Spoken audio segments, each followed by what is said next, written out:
Welcome to Red Kingdom Sports, and today we are going to discuss Chiefs versus Raiders Week 14. Now, the Chiefs earlier this year defeated the Raiders 41-14 on Sunday Night Football in a game where everybody, including the defense, offense, special teams, everything was clicking in that game.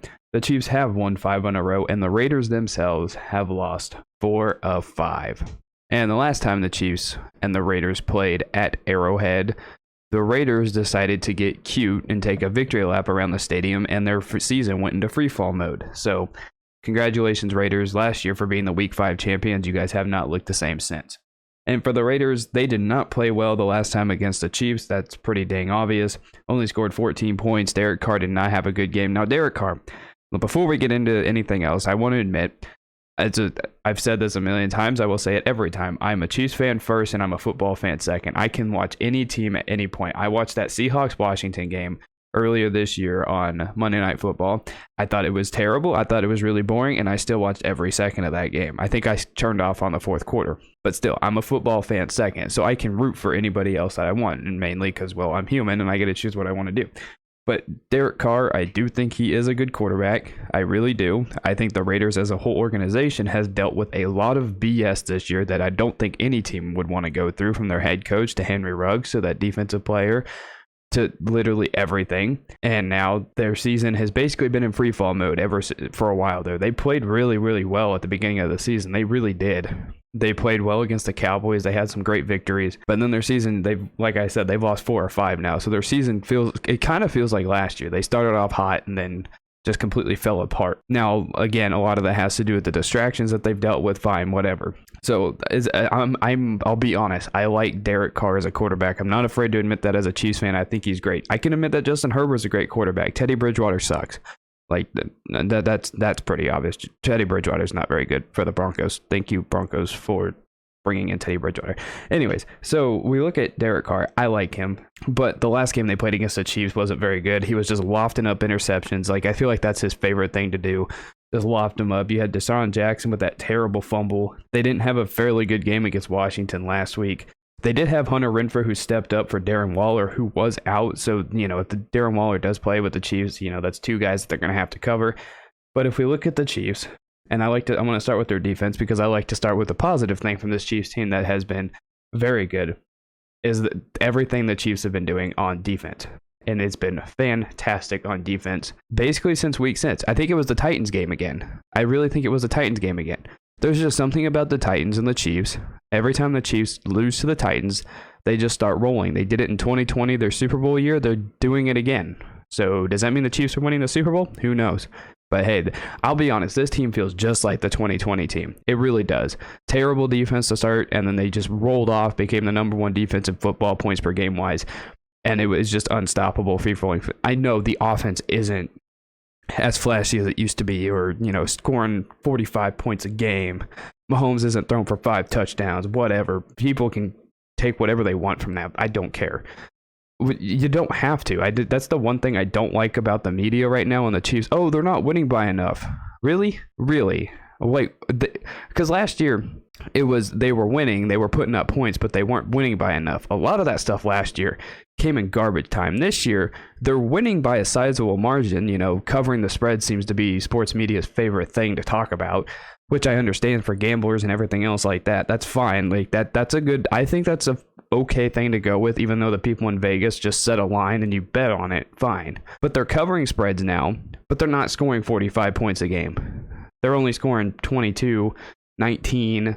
I mean, they scored 41 against the Raiders last time, but people just hate the fact that they're not scoring 45 points a game, and Mahomes isn't throwing for 600 yards and doing a backflip while he's scoring. I just don't think it's fair to criticize a team like that.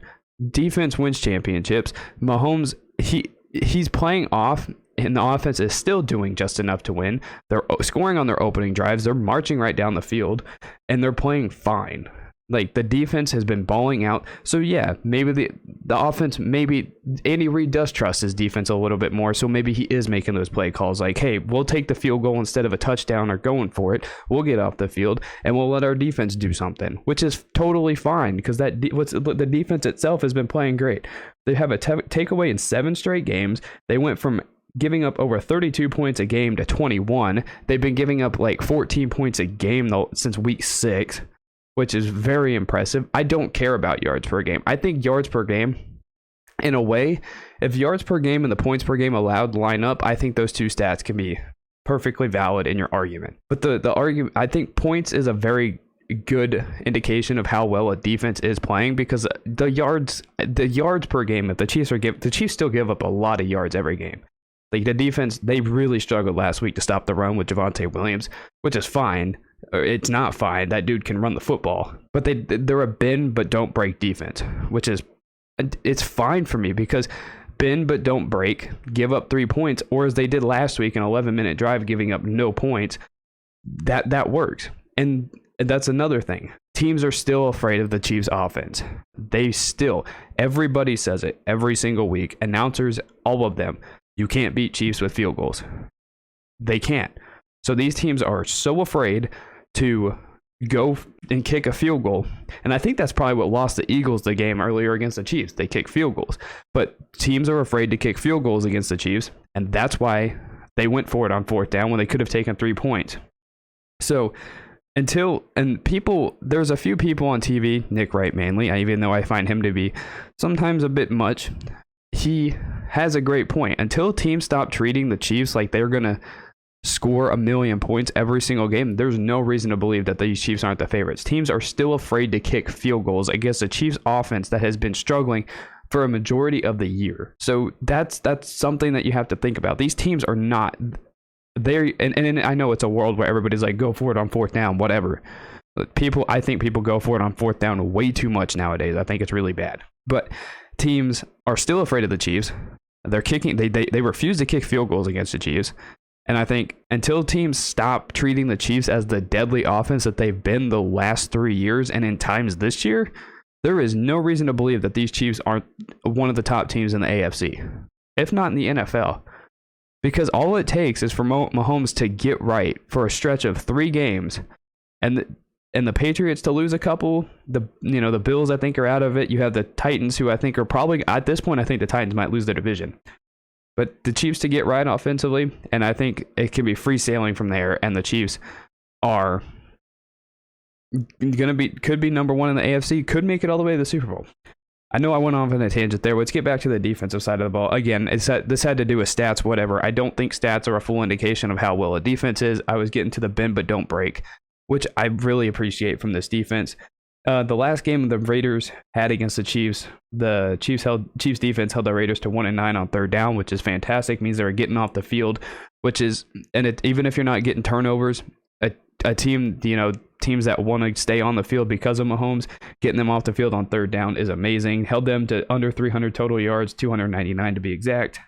Only gave up 50 rushing yards, which is really huge for a rush defense. That's basically middle of the pack now, but I think moving Chris Jones into the middle, Melvin Ingram getting in there, Frank Clark being healthy, you have Willie Gay, Nick Bolton, and heck, even our safeties are making massive hits. Our cornerbacks, Snead, all those guys are making great plays. So I think those are some great things that are happening with this Chiefs team. They got 2 sacks in the last matchup. I think one of them was in garbage time by Naughty, but still 2 sacks, really, really good. That means the pass rush is getting a little bit better, which is a really bad thing early on in the season. Like I mentioned, they were on the field for 11 minutes last week, didn't give up any points, which is really great. Daniel Sorenson, a guy that we've given more crap. I think it was Daniel Sorenson, Ben Neiman, and Frank Clark are the 3 guys that we have given the most crap to on this defense the entire season.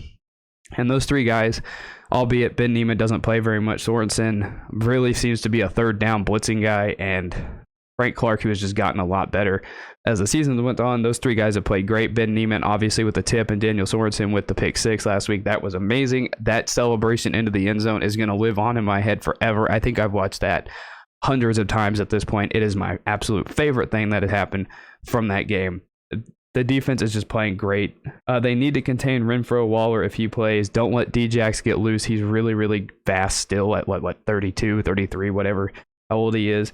And then don't let the run defense fall apart. Just continue playing great run defense that they have been playing. I love the defense and how well they have been playing. And for how well this defense has been playing, they're playing at home. Finally, a noon game. It's great. It's a great weekend to watch the Chiefs defense just dominate a Raiders offense. that has really struggled for parts of this season. Now, if we look at the offensive side of the ball, I have a few things here. They still need to work on a lot of things. Obviously, would start with last week's biggest issue in drop passes. Kelsey was dropping passes. Hill was dropping passes. I think another one of those led to another tipped interception that really shouldn't count towards Mahomes. Pringle was dropping passes. Hardman's basically in the doghouse right now. Robinson's not getting any touches. Darrell Williams is basically our best wide receiver that we have on that team right now, which he had a massive game against the Raiders last time they played. So if he's going to be a threat out of the backfield, I think that's just another guy that defenses are going to have to try to cover. Maybe that'll open up space for other guys, and maybe this offense can get right if we start using the guys out of the backfield, because remember when Kareem Hunt was with the Chiefs before he was let go? I'm pretty sure he was a great receiving threat out of the backfield, get great yards after the catch. Like, we need those guys to just step up and get yards after the catch. Screen plays, that slip screen where they just let everybody run free, they throw it off to the running back, he gains about 15 yards. That's my favorite play. I want that to be ran all the time. I love that play. I love playing it in Madden, and just seeing it in real life when it works is amazing. But drop passes are really hurting this team right now. I think the Chiefs definitely lead the league in drop passes, and I don't even think it's close. Kelsey is not having a great season. Hill dropping passes left and right. The drop passes, and what it is about drop passes, the one drop pass can kill the momentum of one drive, which can then shift the entire momentum of a game. You think about it. That one that Kelsey dropped against the Cowboys. If he didn't drop that, the momentum, they were driving down the field. The momentum doesn't, if he catches that, the momentum swings even more in the Chiefs' favor. Maybe they go down and score a touchdown or even a field goal on that drive.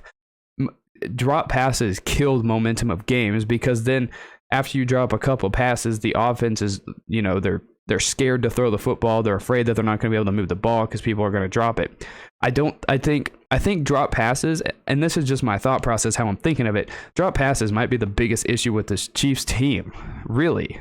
Because, momentum swings are huge. You have one big potential play where Mahomes throws deep to Tyreek Hill and he drops it. Or he has a sweet underneath route, throws it to Kelsey, and he has 15 yards of, green grass ahead of him, but he drops the ball. This offense is then afraid to do anything. They're afraid to throw the ball. They're afraid that if they throw it, they're going to drop it. They're afraid that they're going to throw an interception. They're afraid they're going to fumble it. So drop passes really seems to swing the momentum of a lot of these games. And if they just catch the ball, the momentum will be back on their side. This offense will be unstoppable. I think drop passes is killing it, because if you see where they're dropping the passes, they're still going to go for maybe 3 or 4 yards after the catch, even 15 yards after the catch, with the speed and the elusiveness of these guys. I think they just need to get their confidence back. Just continue throwing the ball. And I heard Mahomes say he just has to be himself. Be himself. I know we have to, we want to see him progress and not throw these interceptions, but when almost all of them, he's thrown 4 interceptions, I think, this year, or 5 that are his fault, which is not bad at all. If you take away all those interceptions that were drops, he's not having a bad season when it comes to touchdown to interception ratio. So you have to look at it that way. You can't blame it all on Mahomes. Just let him be himself. Let him throw it deep all the time. And maybe this offense isn't broken, but when you see that stat of interceptions, throwing 12 of them this year, that seems to take away Mahomes' confidence in not only himself, but it seems to take away the confidence in the receivers to catch the ball and make a play. And they're afraid that, I'm not going to catch this. So they're tight, and they don't want to make their football moves. They don't want to play their brand of football. I think those drops have really hurt them this season, and I think Mahomes and those guys just got to keep doing what they do best. Sling the football, make those throws. And eventually this bad luck will just stop. It can't continue forever. Just keep throwing the ball, let them have their confidence. And just another part of the offense that needs work is the run game. Because if you look at Clyde, which Andy Reid seems to be allergic to running the football, which makes no sense to me, because if you look at Clyde's numbers, he doesn't even have 500 yards rushing. I know they're not a run first offense, but Clyde is averaging almost 5 yards a carry. That's 4.6. He's averaging 4.6 yards per carry. This offensive line, I feel like, is set up to block Joe Tooney, Orlando Brown. You have Creed Humphrey, who's been one of the greatest centers of all time, already in the argument of greatest center of all time. It seems like people love the guy. I love him. Those guys, it's just, they need to run the football more. They have the offensive line to run the football. And I think Andy Reid just doesn't like it because he knows Mahomes is a gunslinger, and he's like, well, I got Mahomes. He can make all the throws. So I think Andy Reid is really afraid, really allergic to run the ball. But the Raiders are 26th in run defense, and I think this would be a great game for them to get their run game going.